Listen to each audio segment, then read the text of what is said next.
Buset, bikin ngiler banget gak sih siang-siang gini? Kalau kata food vlogger sih, lo harus cobain. Bumbunya ngeresep banget, gak nahan. Emang sih guys, kalau udah urusan perut mah langsung sikat. Apalagi ditemenin makanan yang pas di lidah. Ya kayak gini, bikin diet jadi ambiar. Disisit, olahan serba cabai hijau. Dari tampilannya aja udah bikin ngacai nggak sih? Apalagi ditambah dengan nasi panas. Pecah. Enaknya nggak berasa kalau lagi jomblo. Masakan ini merupakan menu rumahan yang dikembangkan oleh salah seorang pecinta kuliner guys. Namanya Mbak Pinky. Di tangan Mbak Pinky, berbagai olahan serba cabai hijau dibuat. Mulai dari cumi cabai hijau, lidah cabai hijau, sampai dengan paru cabai hijau. Awal 2018, Mbak Pinky suka membuat olahan cumi cabai hijau untuk sang suami guys. Karena sering diupload di sosial media, kemudian banyak yang minta dibuatkan menu yang sama. Akhirnya, usaha olahan cabai hijau ini pun berkembang. Kalau sudah mulai masak, setidaknya 6 kg cumi, lidah, dan paru kudu diolah guys. Prosesnya sendiri mengandalkan sejumlah bumbu dan rempah. Terdiri dari cabai hijau, bawang putih, bawang merah, daun jeruk, dan daun salam. Untuk jenis cabai hijau yang digunakan, yaitu cabai hijau besar guys. Cabai hijau adalah salah satu jenis cabai dengan nama latin Capsicum annum var. Selain banyak dijadikan sebagai taman masakan, cabai hijau mengandung berbagai senyawa yang bermanfaat guys. Seperti mencegah tubuh dari paparan radikal bebas karena kandungan antioksidan yang tinggi. Dibandingkan dengan jenis cabai hijau kecil dan cabai hijau keriting, cabai hijau besar memiliki level pedas yang paling rendah guys. Itu kenapa cabai hijau disarankan hanya diiris tipis saat diolah. Next, siapkan bawang merah dan bawang putih. Iris tipis. Lakukan hal yang sama dengan cabai hijau. Panaskan minyak, kemudian tumis bawang putih hingga harum. Usahakan tekstur bawang tetap lembut. Masukkan daun salam dan daun jeruk. Diamkan sesaat. Baru deh campur sama irisan si bawang merah. Olahan cabai hijau ini terinspirasi dari bahan pembuatan sambal matah guys. Hanya saja menu ini melalui tahap masak terlebih dulu. Lanjut, masukkan irisan cabai hijau. Terakhir, campurkan cumi. Oh ya guys, untuk cumi yang digunakan adalah jenis baby cumi. Karena teksturnya lebih empuk dibandingkan cumi dewasa. Setelah bumbu dan cumi matang, angkat dan sajikan. Next, we have lidah cabai hijau guys. Nggak jauh beda dengan proses pembuatan cumi cabai hijau tadi. Proses memasak lidah yaitu dengan mencampurkan sejumlah rempah dan bahan. For your info guys, untuk menghasilkan tekstur lidah yang empuk dan lembut, baiknya lidah harus dipresto terlebih dulu ya. Terakhir, angkat. Sedangkan untuk olahan paru cabai hijau, penyajiannya ditambah dengan irisan cabai rawit biar rasanya semakin mantap. Guys, olahan serba cabai hijau ini dijamin sehat karena tidak menggunakan MSG sama sekali. Olahan yang sudah jadi kemudian siap untuk dikemas dan dikirim. Harga per 250 gram olahan cabai hijau ini dibanderol mulai dari Rp45.000 sampai dengan Rp170.000 guys. Ini sih benar-benar maknyos guys. Makan terus. Urusan diet mah nanti-nanti ya. Yang penting perut kenyang, hati senang. Hahaha.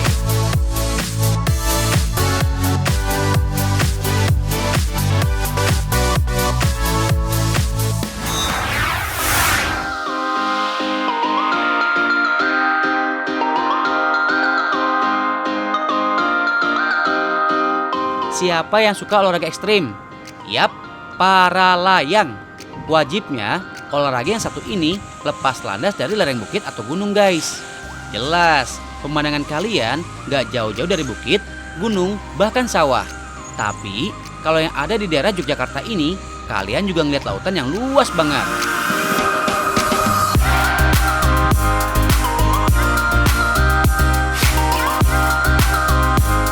Keuntungan bisa terbang di kawasan Parangtritis ini bisa ngeliat kondisi alam dengan lebih leluasa karena nggak terhalang oleh gunung atau bukit. Sang pilot bisa ngeliat cuaca puluhan kilometer di depan, so bisa lebih waspada. Olahraga ini nggak pakai mesin ya, cuma memanfaatkan angin doang. angin yang ada di sekitar area para layang digunakan sebagai sumber daya angkat.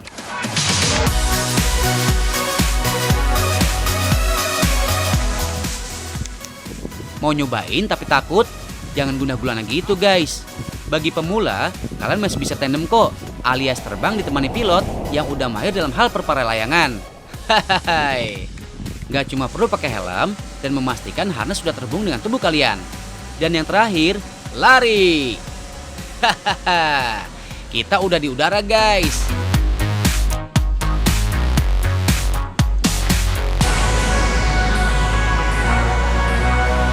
Ini bukan mimpi loh guys. Kalian bisa nikmatin indahnya Indonesia dari udara sambil duduk manis aja guys. Dan ingat, selalu ikutin petunjuk dari pilotnya ya.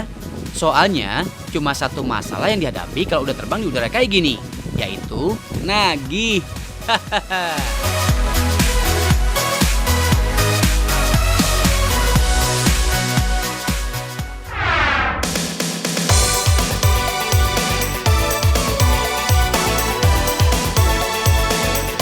Buat para backpacker, baik bule ataupun lokal, kalau pengen liburan murah, pasti salah satu listnya ada nama Yogyakarta. Bener kan? Yap, selain terkenal karena makanan yang serba murah, Jogja juga terkenal akan wisatanya guys. Dulu, Kabupaten Bantul cuma terkenal sama Pantai Parangtritis aja. Selebihnya, ya jarang banget ada yang ngelirik.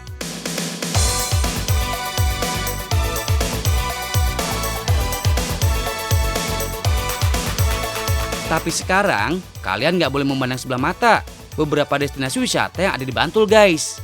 Salah satunya adalah objek wisata Seribu Batu Songgolangit. Banyak yang bilang kalau wisata ini mirip banget kayak negeri dongeng. Kawasan hutan pinus ini dibentuk sedemikian rupa hingga kelihatan jadi pembeda di antara semua hutan pinus yang ada. Kawasan ini sebenarnya udah dibuka tahun 2016 lalu. Dulu sih cuma ada satu gazebo sama jembatan kayu aja. Jadi belum terlalu banyak para wisatawan yang tertarik datang. Rata-rata ada 1.000 pengunjung yang datang guys.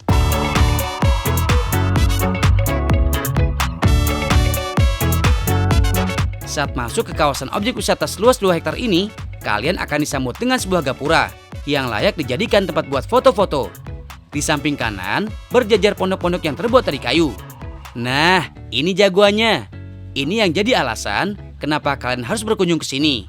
Rumah Hobbit yang terkenal berkat film Lord of the Ring dan The Hobbit ini memang jadi sasaran utama para pengunjung yang datang ke sini guys.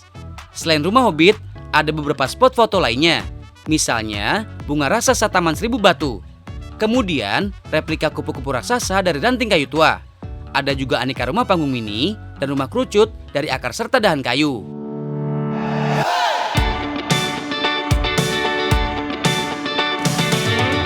Nama Songgolangit berarti memaku langit. Kalian bisa ngeliat pemandangan perbukitan yang luas dan indah banget. Tapi, kalian harus berjalan sekitar 1 km dengan tanjakan yang cukup menguras tenaga. Tapi tenang, sepanjang perjalanan dipenuhi dengan pepohonan yang menjulang tinggi. Jadi bikin perjalanan kalian gak ngebosenin guys. Yakin deh, perjalanannya sebanding kok sama pemandangannya. Di perbukitan ini, terhampar persawahan Sukorame, Kecamatan Delingo, yang juga ngehits di kalangan wisatawan sebagai salah satu titik foto.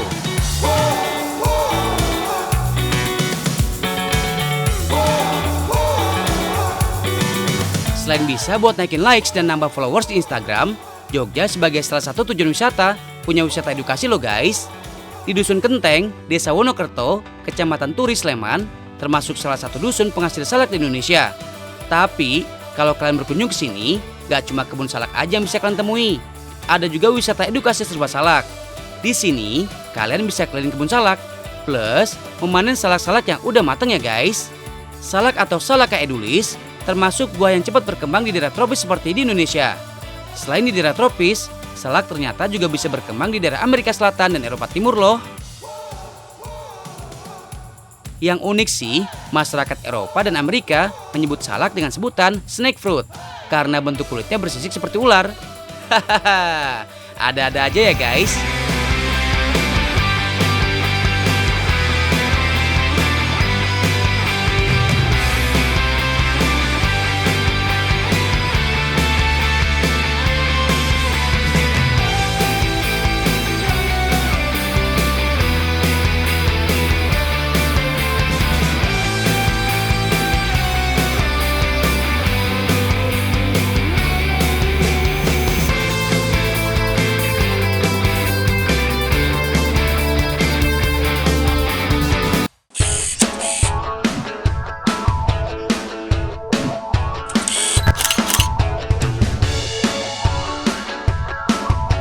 Guys, ada yang tahu nggak apa makanan kesukaan kucing?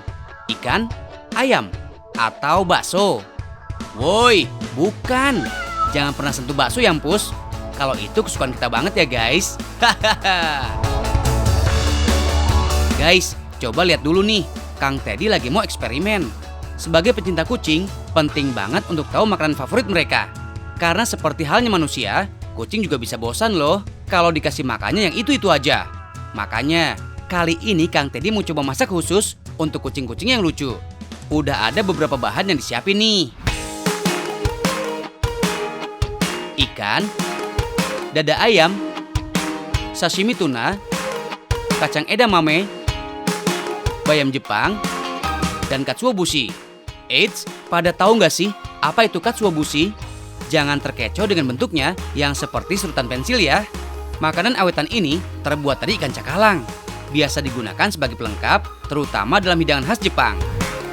Oke, lanjut. Kalian mau tahu cara masak makanan buat kucing kan? Nggak beda jauh kok sama makanan manusia guys. Malah lebih simpel, karena nggak pakai tambahan bumbu macam-macam. Pertama, potong kepala dan buntut ikan yang banyak tulangnya. Gunakan bagian tengahnya aja guys. Step berikutnya, terus cincang tuna sashimi. Jangan lupa, ayamnya juga dipotong kecil-kecil. Kalau daging-dagingan sudah tercincang, sekarang bikin dulu kari katsuobushi. Caranya gampang kok, tinggal rebus selama beberapa menit. Tunggu sampai airnya berubah warna kecoklatan dan aromanya tercium harum. Selain ikan dan ayam, ada tambahan edamame. BTW, tahu nggak sih bedanya kacang edamame dan kacang kedelai? Pada dasarnya, edamame adalah kedelai yang dipanen saat masih muda dan hijau. Enak banget untuk jadi camilan. Sedangkan kacang kedelai harus diolah dulu, baru bisa dimakan. Nah, kalau edamame sudah dikeluarkan dari kulitnya, sekarang kukus bersama bayam Jepang, ayam, dan ikan. Indonesia memang juga punya bayam guys, tapi versi Jepangnya lebih empuk. Selain itu, kandungan vitamin K-nya juga lebih tinggi, jadi bisa mencegah penyakit jantung dan stroke. Jangan lama-lama mengukusnya ya. Perhatikan ketika ikan dan ayam berubah warna menjadi putih. Itu tandanya sudah matang dan siap diangkat. Sekarang semua bahan sudah siap. Tapi ikan dan ayam yang sudah dikukus harus dihaluskan lagi guys, supaya mudah bagi si kucing untuk menyantapnya nanti.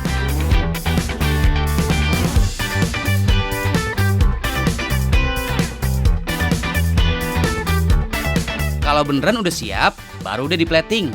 Iya, biar lebih menarik itu guys kelihatannya. Kalian pasti tahu kan bentuk sushi seperti apa? Biasanya ada nasi dengan ikan mentah di atasnya. Nah, kalau untuk kucing, nasinya diganti dengan daging ayam. Karena sebenarnya nasi itu nggak bagus untuk dikonsumsi kucing. Kadar karbohidrat pada nasi yang tinggi akan membuat pencernaan mereka bekerja lebih keras. Jadi, sebaiknya berilah makanan yang aman dan bergizi untuk kucing peliharaan kalian. Karena seperti manusia, kucing juga butuh asupan nutrisi, zinc, lemak, dan vitamin. Kalau kekurangan, sistem metabolismenya akan terganggu dan menyebabkan tubuhnya rentan sakit. Eits, udah jadi nih. This is it, sushi for cats ala Kang Teddy. Waduh, si Impus aja makanannya mewah ya guys. Hahaha.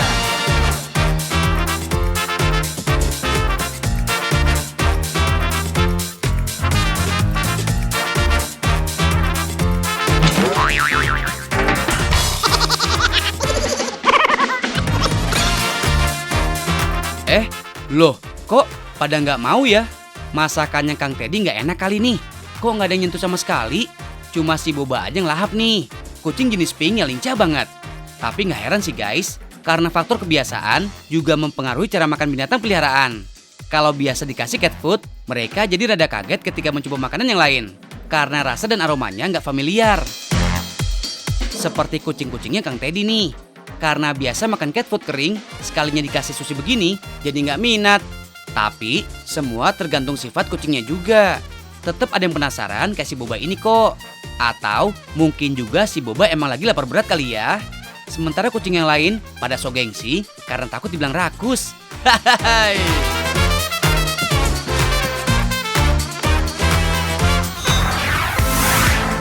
Sayang, kita kan udah lama ya nggak foto bareng.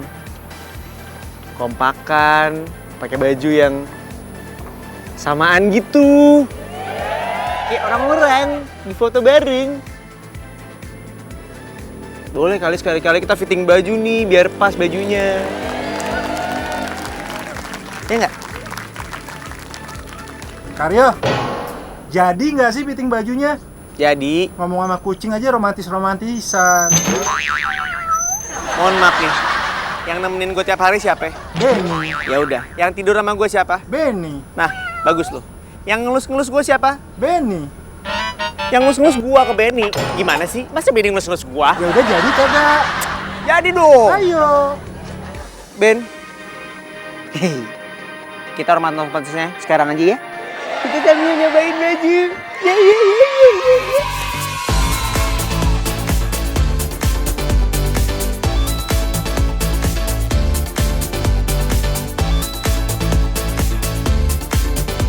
Ya ampun, gemai banget nggak sih guys?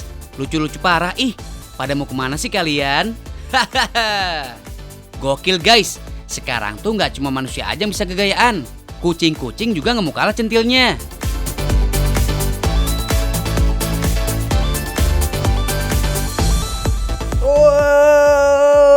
Wah, halo Mbak Mimi. Halo. Apa kabar? Kok di sini Mas? Oh, ini Mbak Miminya. Iya. Itunya. Bukan, itu kucingnya. Itu kucingnya. Iya. Tapi kok bajunya kece banget? Kayak bagusan baju yang itu Mbak Mimi. Iya, aku bikin baju buat kucing. Kebetulan nih Mbak, aku tuh punya ini dia, ada Benny. Jadi Benny ini aku mau pakein baju karena bulunya lagi rontok. Iya. Udah gitu, dia kayaknya biar kece aja. Iya, boleh. Bisa nggak sih? Bisa. Oke. Yuhu, cat lovers, mana suaranya? Mau kucing kalian makin uns-uns? Coba deh ikut ke Aryo. Kita bakalan lihat proses pembuatan baju-baju kucing guys. Pokoknya dijamin deh, bakal bikin kucing-kucing kalian makin emes. Banyaknya pecinta kucing membuat Kak Mimi mengambil peluang bisnis guys untuk memproduksi berbagai macam baju kucing. Nggak cuma satu motif aja, tetapi ada pula motif yang bisa dibuat, tergantung dari permintaan konsumen. Pembuatan baju kucing ini sudah ada sejak 5 tahun lalu guys. Yang unik, bajunya bisa tematik guys. Mulai dari baju pesta, batik, dan lainnya. Untuk menghasilkan satu buah baju kucing, prosesnya hampir sama dengan pembuatan baju manusia. Dimulai dari pengukuran bagian lingkar badan kucing, lingkar leher, dan panjang tubuh kucing. Setelah diukur, lanjut bikin pola. Guys, gambar pola di kertas koran terlebih dulu. Pola yang sudah terbentuk, kemudian diaplikasikan pada jenis kain yang akan digunakan. Potong pola, baru deh masuk ke tahap jahit menjahit. Dalam sebulan, produksi baju kucing ini cukup tinggi guys, mencapai 50 pieces baju. Bahan yang digunakan pun beragam, mulai dari kaos, katun, rajut, dan lainnya.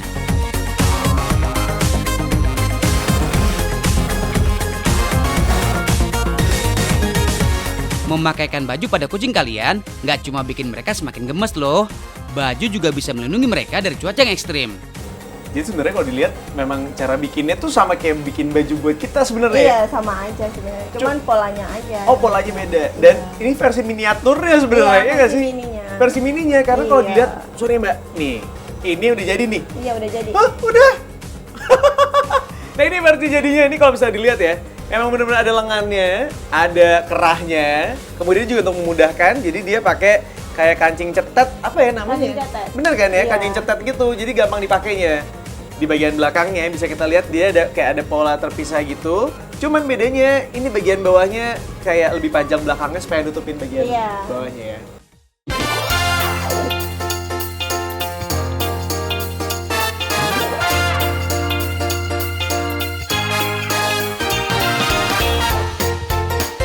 Baru ini si anak gede nih ya. Ini berarti bisa dipasangin. Udah bisa, dicobain. Boleh. Ini Benny cobain baju. Oh, Benny Baju punya baru. Oke, terus Dari lengannya dulu. lengannya dulu ya. Iya. Iya. Wih, bajunya bagus banget. Aku kalah sama Benny nih.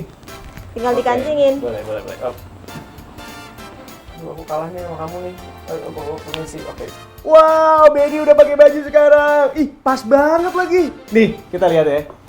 Ini badannya pas banget ukurannya sebeni. Makanya ini dia salah satu kelebihannya kalau diukur ya, Mbak ya. Iya. Jadi ukurannya Iha, si Benny makin keren ya guys. Ucul parah. Bye-bye Karyo, kalah saing.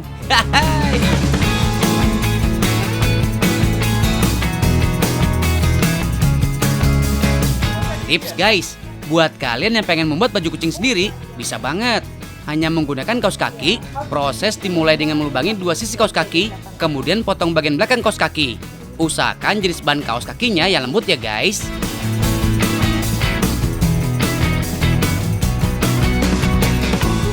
For your info guys, harga satu buah baju kucing ini cukup terjangkau kok. Mulai dari 30.000 sampai dengan 100.000 rupiah. Buat kalian yang nggak bisa datang langsung, cukup kirim gambar kucingnya dan size baju bisa langsung dibuatkan. Ini lucu banget loh. Nih harus lihat. Aku angkat dikit boleh ya? Boleh. Oke. One. 1, 2, 3. Op.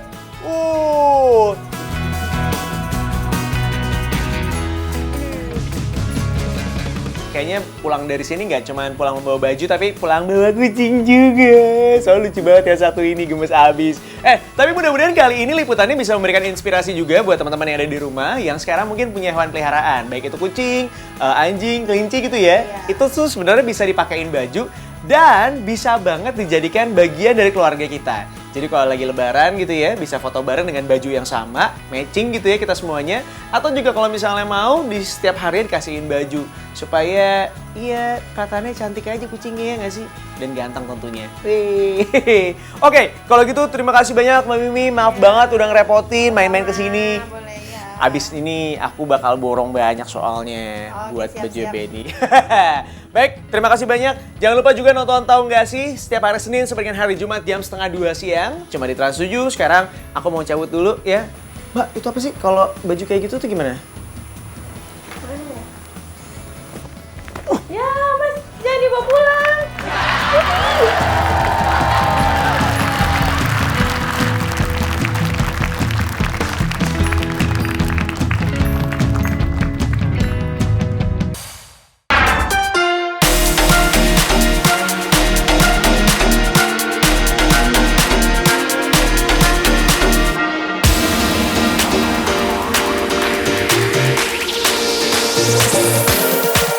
Pengen punya taman di lahan yang sempit atau bahkan nggak punya lahan outdoor sama sekali? Santuy guys, salah satu solusinya ya bikin konsep indoor plan aja. Dengan konsep kayak gini, kalian nggak perlu repot-repot nih buat sediain lahan tamannya. Lihatnya juga adem yes. Pada tahu nggak sih, kalau dengan konsep indoor plan, kalian cukup sediain tanaman di dalam pot. Perawatannya gampang, plus nggak butuh banyak air. Kayak tanaman sansevieria alias lidah mertua ini guys. Lalu, ada juga tanaman jenis monstera sampai aglaonema. Semuanya cocok buat jadi dekorasi interior di dalam ruangan. Yap, yang namanya indoor plant ternyata lebih simpel guys perawatannya. Cukup seminggu sekali disiram, tanamannya dijamin tetap segar bugar kok guys.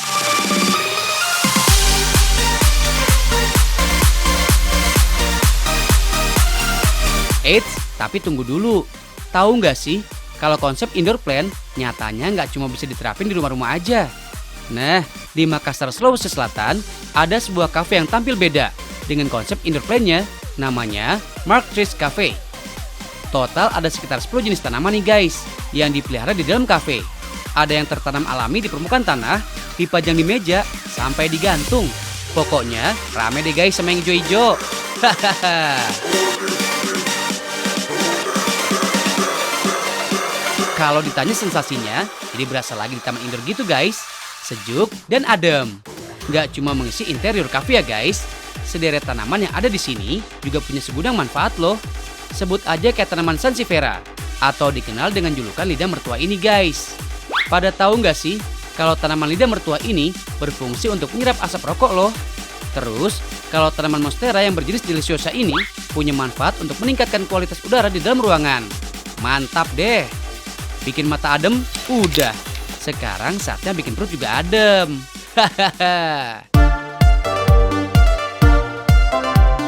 Nah, salah satu menu andalan di cafe ini adalah croissant dengan aneka topping. Biar fresh, buat dulu yuk guys croissantnya.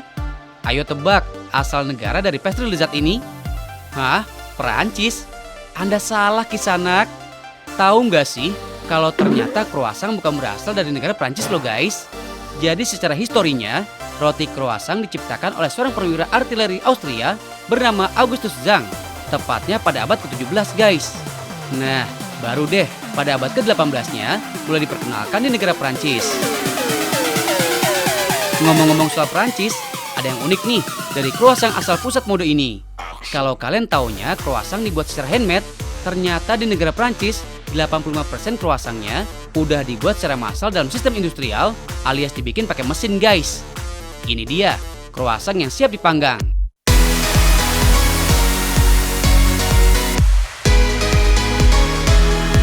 Nah, biar selalu fresh from the oven, croissant baru akan dibikin pas ada pesanan pengunjung aja guys. Panggang croissantnya dulu ya selama 20 menit. Voila, croissantnya udah jadi nih guys. Eits, nggak lagi dimakan secara original guys. Di sini, croissantnya bisa dilumuri sama aneka topping krim yang gemesin banget. Nggak cuma warnanya aja yang gemesin ya guys. Rasa manis pada krimnya juga cocok banget nih di-mix sama rasa croissant yang gurih. Hayo guys, pada tahu nggak sih kalau zaman dahulu kala, pastry yang satu ini nggak bisa dimakan sembarang orang loh. For your information nih guys, kalau ternyata croissant pernah jadi hidangan mewah loh. Spesial hanya bisa dinikmati orang kaya dan kalangan bangsawan. Widih. Wah, untung sekarang udah abad 21 ya. Jadi rakyat jelata juga bisa terus menikmati croissant. Hahaha.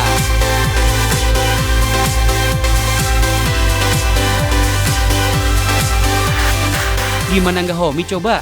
Nyantai di taman indoor kayak gini, plus makan pastry favorit. Bener-bener feels like home deh guys judulnya. Ini dia nih guys, enaknya punya taman di dalam rumah. So pasti nggak perlu takut kepanasan ya guys. Hai. Pada tahu nggak sih guys, kalau keberadaan tanaman di dalam ruangan itu juga banyak manfaatnya loh. Mulai dari bikin mood jadi lebih oke, meningkatkan produktivitas, sampai buat ngurangin stres. Juara kan?